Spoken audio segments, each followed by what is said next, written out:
이사야 64장 7절로 8절까지의 말씀을 다 함께 봉독하도록 하겠습니다.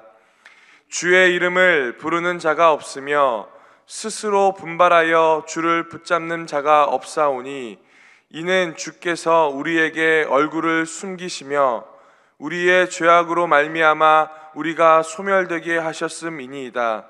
그러나 야훼여, 이제 주는 우리 아버지시니이다. 우리는 진흙이요 주는 토기장이시니 우리는 다 주의 손으로 지으신 것이니이다. 아멘. 할렐루야. 오늘도 하나님께서 주시는 복된 날일 줄 믿습니다.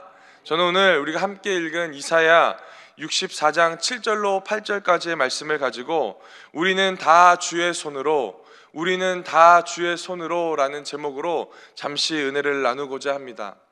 오늘 말씀을 들을 때에 오늘 이 말씀으로 살아가는 은혜와 또한 이 말씀을 깨닫는 지혜가 오늘 우리의 삶 가운데 임하기를 예수님의 이름으로 간절히 축원을 드립니다.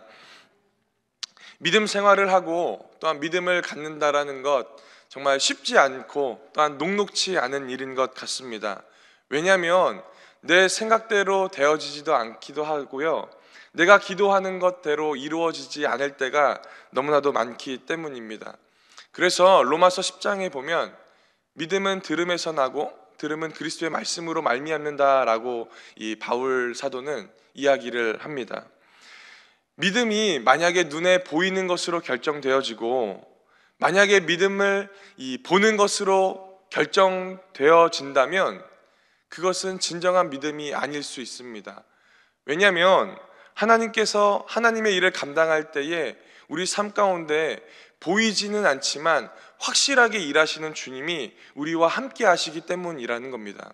그렇기 때문에 믿음을 갖기 위해서 열심히 보려고 노력하면요, 그것은 믿음을 갖는 것이 아니라 확인하는 것밖에 되지 않는다라는 겁니다. 그렇기 때문에 믿음은 무엇입니까? 보이지 않지만 그럼에도 불구하고 하나님의 말씀으로 듣고 하나님의 말씀으로 확증할 때에 그 믿음이 굳건하게 세워지는 것을 우리는 확인할 수가 있다는 거예요. 그렇기 때문에 이 시대가 변하면서 믿음을 지켜나가는 것이 점점 더 어려워지고 있다는 겁니다. 오늘 말씀에 보면 지금 현 시대는 아니지만 이스라엘 백성 민족도요, 이 믿음을 지켜나가는, 또 특별히 하나님의 선민으로 살아가는 것이 녹록치 않은 것을 볼 수가 있더라는 겁니다. 그런데 은혜는 무엇입니까? 하나님께서 어려움을 겪을 때마다 하나님의 선지자들을 보내주셔서 그들을 위로하고 그들의 믿음을 북돋울 수 있는 은혜를 그 선지자를 통해서 부어주시더라는 겁니다. 그래서 어려움 가운데 거하고 환난 가운데 거하고 믿음이 연약해질 때 있을지라도 하나님을 기대하는 자에게는요, 하나님께서 말씀하여 주시고 그 말씀으로 일어서고 말씀으로 위로받는 그 은혜가 임하게 되어질 줄 믿습니다. 오늘 우리가 읽고 있는 이 이사야를 이해하기 위해서는요, 조금 살펴봐야 될 것이 있습니다. 이 이사야 선지자는 남유다 사람 아닙니까? 특별히 이 예루살렘에서 하나님의 말씀을 전했던 이 선지자입니다. 오늘 본문에 보면은 이 64장의 이야기가 나오는데 이 64장 이야기를 이해하려면 이 이사야 전체 내용을 조금은 알아야 됩니다.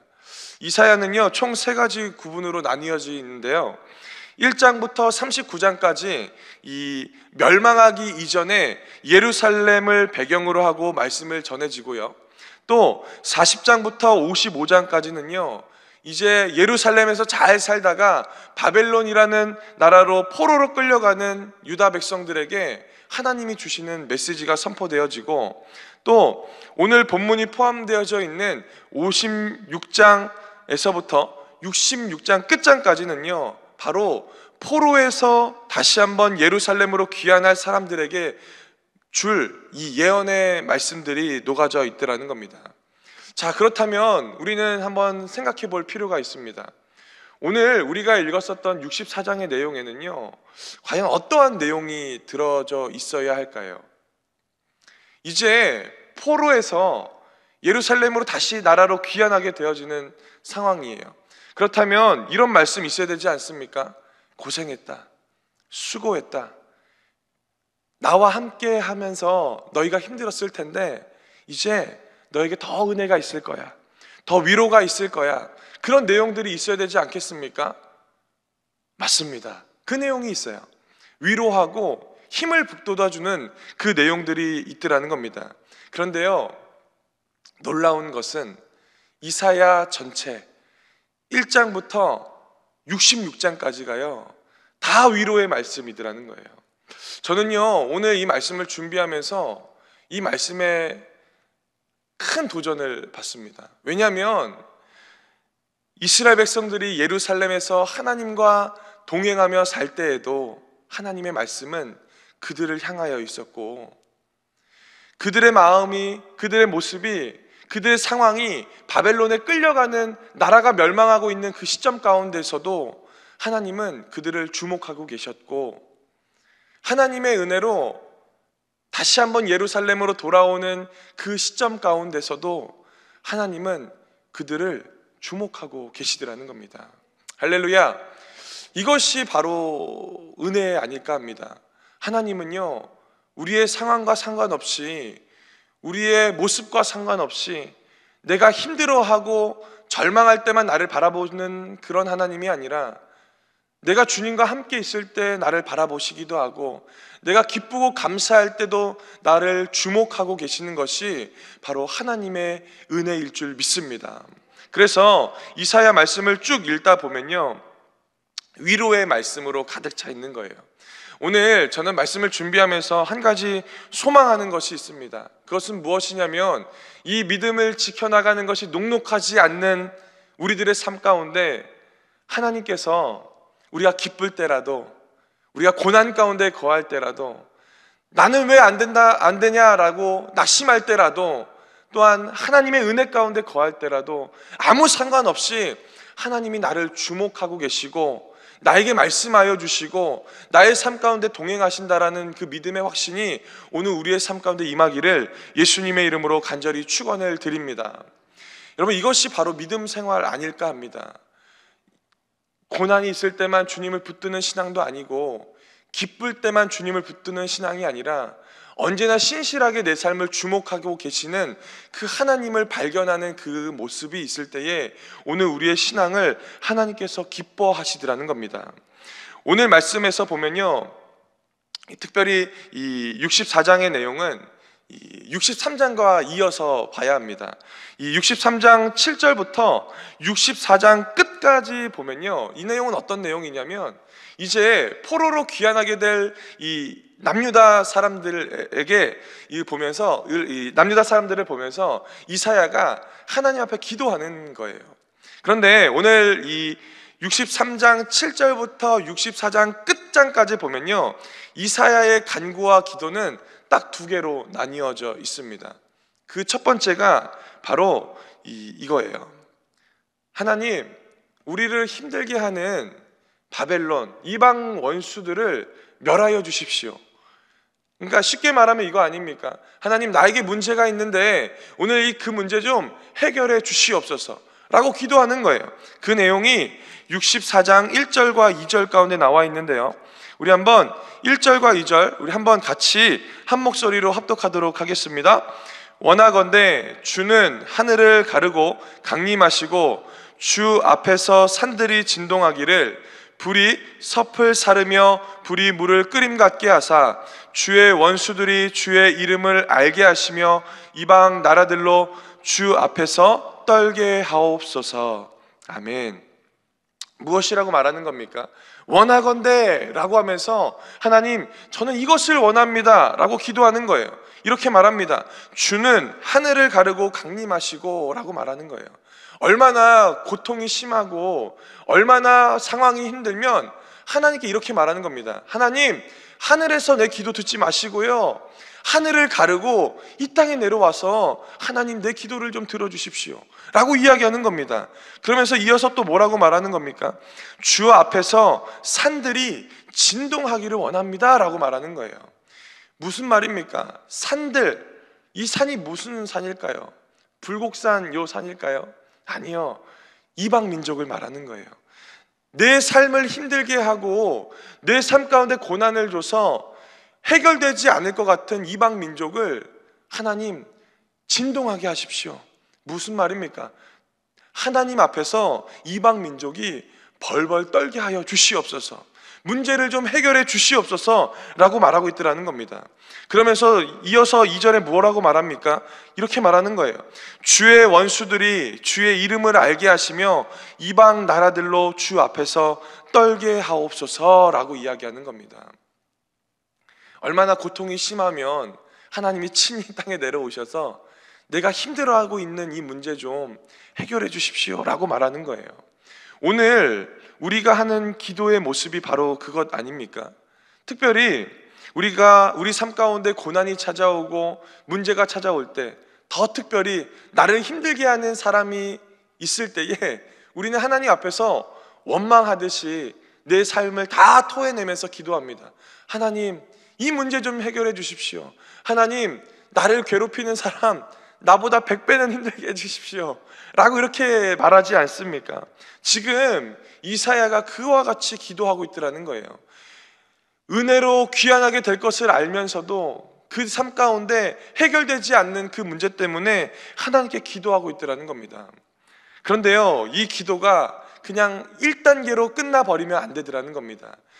하나님께 나의 모든 간구를 고백했다면 이제 다음 단계로 넘어가야 되는데, 그 두 번째 단계는요, 이 차원이 좀 높아요.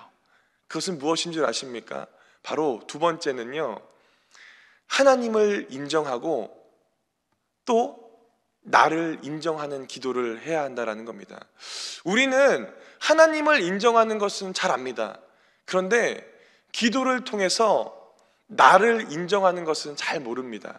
왜냐하면 우리는요, 내 스스로의 답을 내가 내리고 살아가고, 하나님은 잘 알지만 내 스스로 나는 잘 알지 못하고 있기 때문이라는 거예요. 그래서 기도를 깊이 하다 보면요, 처음에는 이사야가 했던 것처럼 하나님 이 기도 좀 해주십시오 라고 시작하지만, 기도가 길어지고 기도가 깊어지면요, 하나님, 내가 죄인입니다. 나의 잘못을 깨닫고 나의 부족함을 깨닫고 하나님이 아니면 이 모든 기도를 응답되지 않은 것을 우리가 깨닫게 되어지더라는 거예요. 그래서 우리가 기도할 때에 내가 기도하는 것보다 하나님께서 일하시는 하나님의 큰 손을 발견하는 것이 기도의 응답이더라는 거예요. 기도하다 보면요, 하나님을 경외하게 되어지는 것이고, 기도하다 보면은 나의 부족함을 깨닫고 하나님을 높이 인정하는 삶을 살아갈 수가 있다라는 거예요. 그렇기 때문에 기도의 두 번째 단계는요, 하나님이 하나님 되시고 내가 되는 것을 깨닫는 것이 바로 기도의 지혜일 줄 믿습니다. 오늘 7절 말씀에 보면 그와 같은 내용들이 담겨져 있는 겁니다. 우리 7절 말씀 같이 합독하도록 하겠습니다. 주의 이름을 부르는 자가 없으며 스스로 분발하여 주를 붙잡는 자가 없사오니 이는 주께서 우리에게 얼굴을 숨기시며 우리의 죄악으로 말미암아 우리가 소멸되게 하셨음이니이다. 아멘. 무엇을 말하는 겁니까? 주의 이름을 부르는 자도 없고 주를 붙드는 자도 없다라고 이사야가 고백하는 거예요. 그 시대를 잘 알고 그 시대를 잘 파악하고 있다라는 겁니다. 여러분, 근데 7절, 8절을 쭉 읽으면서 의문점 하나 들지 않으십니까? 제가 오늘 말씀을 준비하면서 의문점이 들어요. 뭐냐면 이사야 정도 되면 우리라는 표현을 쓰지 않아도 너희라고 표현해도 되지 않습니까? 하나님의 일을 감당했고 하나님의 말씀으로 또 하나님의 큰 사역들을 감당했으면 이사야 정도 되면 우리라는 표현이 아니라 너희라는 표현으로 하면서 이스라엘 백성들에게 말씀을 전해도 되지 않습니까? 그런데요, 이사야 이제 집에 돌아가셔서 이사야 64장을 쭉 읽다 보면요, 우리는 다, 우리는 이라는 표현이 64장에 꽉 차 있는 거예요. 왜 그런 줄 아십니까? 이유는 단 한 가지예요. 이사야가 하나님의 말씀을 전하고 하나님과 동행하면서 큰 일을 감당하고 하나님의 마음을 시원케 해주는 사람일지라도 그는 아는 거예요. 무엇을요? 내가 주님 앞에 서면 나는 부족하고 나는 죄인이 될 수밖에 없다라는 것을 이사야가 알고 있더라는 거예요.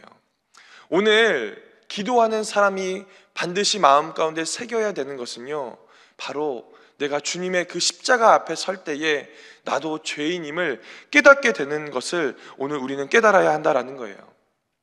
오늘 이 이사야가 7장에 이렇게 또 말해요. 주께서 우리에게 얼굴을 숨기시며 우리의 죄악으로 말미암아 우리가 소멸되게 하셨음이라 라고 말하는 겁니다.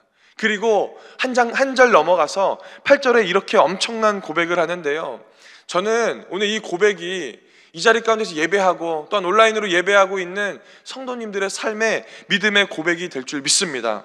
우리 8절 말씀인데요, 그와 같은 믿음의 확신 가지고 우리 8절 한번 큰 목소리로 합독하도록 하겠습니다. 그러나 야훼여, 이제 주는 우리 아버지이시니이다.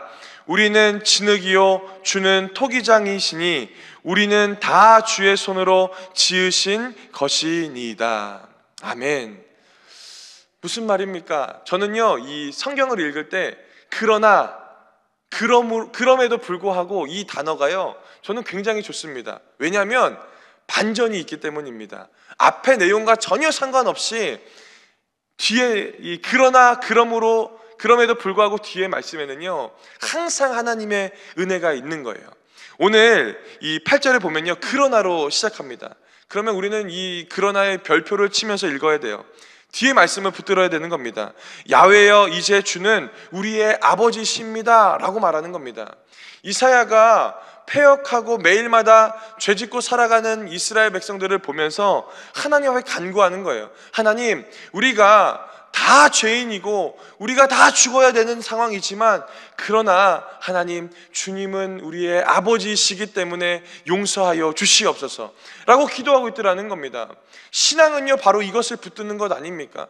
내 상황과 상관없이 나는 문제가 많고 연단이 많고 환난 가운데 있지만 그럼에도 불구하고 그러나의 믿음을 가지고 살아갈 때에 하나님이 우리의 아버지가 되어 주시더라는 거예요. 그러면서 멈추지 않지요. 어떻게 말하는 겁니까? 우리는 진흙이요 주는 뭐라고 말합니까? 토기장이십니다 라고 이야기하는 거예요. 여러분, 이 주는 토기장이시고 우리는 진흙입니다 라는 고백은요, 이 이사야의 한 5번 정도 등장하게 됩니다.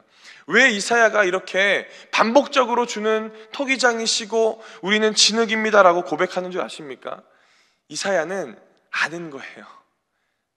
내가 부족하지만 하나님께서 나에게 힘주시고 나는 진흙과 같은 삶이지만 하나님께서 나의 삶을 어루만졌을 때에 내 삶을 들어서 하나님이 영광 받으시는 것을 알고 있더라는 거예요. 할렐루야. 그런데 이 고백이요, 굉장히 부담스러운 고백입니다. 여러분, 진흙은요 모양이 없어요. 그죠? 진흙은요 그냥 이게 막 뭉쳐놓는 거예요. 그런데 우리는요 진흙이고 하나님은 토기장이십니다 라고 고백하는데요, 하나님, 저는 진흙인데 좀 이렇게 곡선이 있어야 돼요. 또 손잡이가 좀 있어야 됩니다 라고 말할 때가 있더라는 겁니다. 그러나 하나님은요 그것을 원하지 않으시더라는 거예요. 진흙은 진흙답게 살아가고 토기장이는 토기장이대로 살아가는 것, 그것이 바로 믿음의 기도를 하는 우리의 삶 가운데 반드시 회복되어져야 하는 그 은혜일 줄 믿습니다. 오늘 이사야가 피 맺히는 절규로 계속 이렇게 선포하는 거예요. 그런데 당시의 상황을 보면 어떻습니까? 위로의 말씀이 선포되어지고 또한 은혜의 말씀이 선포되어져도요, 삶으로 은혜를 받고 삶으로 돌아가면 무너진 성전이 있고 피폐해지고 황폐해진 땅이 그들의 눈앞에 있는 거예요. 그러다 보니까 자꾸만 하나님의 말씀이 내 삶을 이기지를 못하고 있더라는 겁니다. 그렇기 때문에 제가 말씀에 서두에서 말씀드렸던 것 같이 믿음은요 보는 것으로 만족하며 사는 것이 아닙니다. 오늘 이 자리 가운데서 앉아서 예배하는 우리 삶 가운데 이 하나님의 말씀이 또한 내 진흙이고 주님은 토기장이라는 그 믿음의 확신이 임하기를 예수님의 이름으로 간절히 축원을 드립니다. 이것 때문에 우리가 기도하는 것 아닙니까? 이것 때문에 축의 부흥의 월차를 내면서까지도 와서 기도하는 것이고, 또한 다음 주에 있을 문제 해결과 이 자녀를 위한 다니엘 기도에 나와서 기도하는 것 아닙니까? 이것 때문에 하는 거 아닙니까? 하나님, 나는 진흙입니다. 그러나 주님께서 토기장이시기 때문에 하나님, 내 삶을 하나님께서 책임져 주시옵소서 라고 기도하는 것 아닙니까? 이렇게 교회가요, 부흥회부터 다니엘 기도회까지 이 은혜의 길을 막 준비하고 있어요. 그런데 어떤 사람은요, 그 은혜의 자리에 나와서 진흙을 진흙답게 살아갑니다. 그런데 어떤 사람은요, 그 똑같은 시간에 일상을 누리며 살아갑니다. 그렇다면 여러분, 어떤 것이 하나님께서 진흙을 진흙답게 하시고 토기장이는 토기장이로 살아갈 수 있는 것이 어떤 것을 원하고 계실까요? 대답하지 않아도, 말씀드리지 않아도 알지 않습니까? 하나님은요, 우리의 삶 가운데 하나님과 함께해서 8절 끝절에 나와 있는 우리는 다 주의 손으로 지으신 것입니다 라는 그 믿음의 고백을 하기를 원하실 줄 믿습니다. 오늘 그와 같은 은혜가 우리 삶 가운데 임하여져야 한다라는 겁니다. 말씀을 좀 정리할까요? 혹시 고난 가운데 계십니까? 어려움 가운데 계십니까? 어떻게 가야 하는지 알지 못하고 녹록하지 않는 그 신앙생활 가운데 있으십니까? 그렇다면 오늘 이사야가 기도했던 것 같이 뜨겁게 기도하되 하나님은 하나님 되시고 나는 내가 어떻게 살아가야 되는 그 진흙의 삶을 깨닫는 지혜가 있기를 예수님의 이름으로 간절히 축원을 드립니다. 또한 오늘도 그와 같은 삶을 살아나가는 귀한 성도들 되기를 예수님의 이름으로 간절히 축원을 드립니다. 기도하겠습니다. 사랑과 은혜가 충만하시고 자비하신 아버지 하나님, 감사합니다. 오늘도 이 아침에 나와서 기도할 수 있도록 은혜를 더하여 주시고, 무엇보다도 하나님, 주 믿는 믿음 안에서 살아갈 수 있도록 은혜 더하여 주심에 감사를 드립니다. 하나님께서 복의 복으로 축복하여 주시고, 하나님 믿음 안에 거하고 날마다 주님의 은혜 안에 거할 수 있도록 주님께서 역사하여 주시옵소서. 이사야가 나라를 위해서 또한 기도했던 것 같이 우리가 모일 때마다 나라와 민족을 위해서 기도하게 하여 주시고, 교회를 위해서 기도할 수 있는 우리 모두 될 수 있도록 은혜를 더하여 주시옵소서. 오늘 가지고 나왔던 그 모든 기도의 제목들이 하나님께서 함께 하여 주심에 응답으로 바꿔지게 하여 주시고, 하나님 믿음의 확신 갖고 주는 토기장이시고 나는 진흙임을 오늘 이 시간 깨달을 수 있도록 은혜를 더하여 주시옵소서. 또한 귀한 물질 가지고 나온 귀한 성도들의 손길을 주관하여 주시고, 또한 물질 쓰여지는 곳곳마다 하나님의 놀라운 은혜로 가득가득 채워질 수 있도록 은혜를 더하여 주시옵소서. 주님 감사를 드리며 이 모든 말씀 살아계신 예수님의 이름으로 간절히 기도드리옵나이다. 아멘. 하늘에 계신 우리 아버지여, 이름이 거룩히 여김을 받으시오며 나라가 임하시오며 뜻이 하늘에서 이루어진 것 같이 땅에서도 이루어지이다. 오늘 우리에게 일용할 양식을 주시옵고, 우리가 우리에게 죄 지은 자를 사하여 준 것 같이 우리 죄를 사하여 주시옵고, 우리를 시험에 들게 하지 마시옵고 다만 악에서 구하시옵소서. 나라와 권세와 영광이 아버지께 영원히 있사옵나이다. 아멘. 할렐루야. 우리 주님께 영광의 박수 올려드리기를 원합니다. 오늘 이 새벽 예배에 우리 교회에서 지원하고 있는 몽골 실로암 프로젝트를 담당하시는 이 조대일 선교사님과 같이 오신 분들이 오늘 예배에 참석해 주셨습니다. 우리 한번 격려의 박수 한번 드리도록 하겠습니다. 그리고 계속해서 기도해 주시고 더욱더 후원해 주시길 바랍니다. 이 시간 기도하는 시간입니다. 오늘 이 시간 기도할 때에 하나님, 오늘 우리의 삶 가운데 일하시는 그 주님의 은혜가 우리 삶 가운데 임하게 하여 주시고, 무엇보다도 나라가 어려울 때에 이사야의 기도를 통하여서 하나님께서 받으셨던 것 같이 오늘 우리의 삶 가운데도 그와 같은 은혜와 축복이 임하게 해달라고, 또한 가지고 나왔던 그 모든 기도의 제목들 하나님 함께 하여 주셔서 응답으로 바꿔달라고 오늘 시간 말씀을 생각하면서 주여 3번 간절히 부르며 통성으로 기도합니다. 주여, 주여, 주여.